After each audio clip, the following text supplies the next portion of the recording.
From Keene in the Shire, the Liberty Media capital of the world, this is Daryl W. Perry, host of FPP Radio News for Sunday, October 16th, 2016.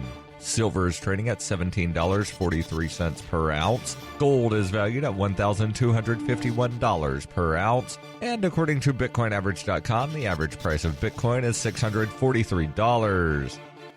Antiwar.com reports Google revealed in a transparency report that the FBI served the company with a national security letter in early 2015 and obliged the company to keep the matter secret under a gag order until now. National security letters allow the FBI to covertly subpoena data from companies without having to get a court order, so long as the requests are relevant to active investigations related to either terrorism or clandestine intelligence activities. Google did not offer details beyond the existence of the letter. The report and the accompanying blog post entry did, however, offer other details showing growing government requests for data from Google, revealing FISA requests covering between 21,000 and 21,499 Google accounts, a significant increase from the previous year's 16,000 to 16,499. The government severely limits the ability of companies to make the exact details of their surveillance public, with gag orders keeping some actions secret outright, and even Google's data on FISA requests is only allowed in ranges because they're forbidden by law from giving exact numbers.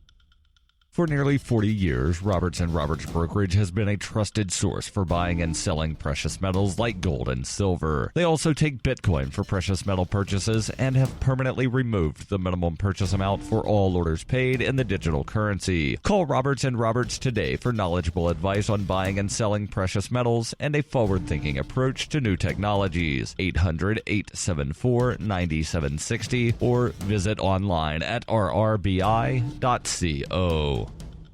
UPI reports a Superior Court judge on Friday dismissed a civil lawsuit brought by some of the victims of the Sandy Hook Elementary School shooting 4 years ago. Judge Barbara Bellis ruled that the suit against Remington Outdoor Company, the manufacturer of the AR-15, is not permitted by federal law. Families of some of the children and staff killed on December 14, 2012, brought the suit to hold Remington liable for the attack, with the main argument being that the semi-automatic rifle is manufactured to kill people. The suit, brought in January 2015, also names Cam4 Holding LLC, a distributor, as a defendant. Bellis, though, determined that the suit is not allowed under the Protection of Lawful Commerce in Arms Act of 2005, which protects gun makers from civil suits related to misuse of their products. There is an exception, though, which allows lawsuits in cases where the manufacturer is negligent. Bellis wrote in a 56-page ruling, although federal law provides a narrow exception under which plaintiffs may maintain an action for negligent entrustment of a firearm, the allegations in the present case do not fit within the common law tort of negligent entrustment under well-established Connecticut law. Most legal experts expected the lawsuit to be dismissed at some point, although Remington formally requested the dismissal months ago.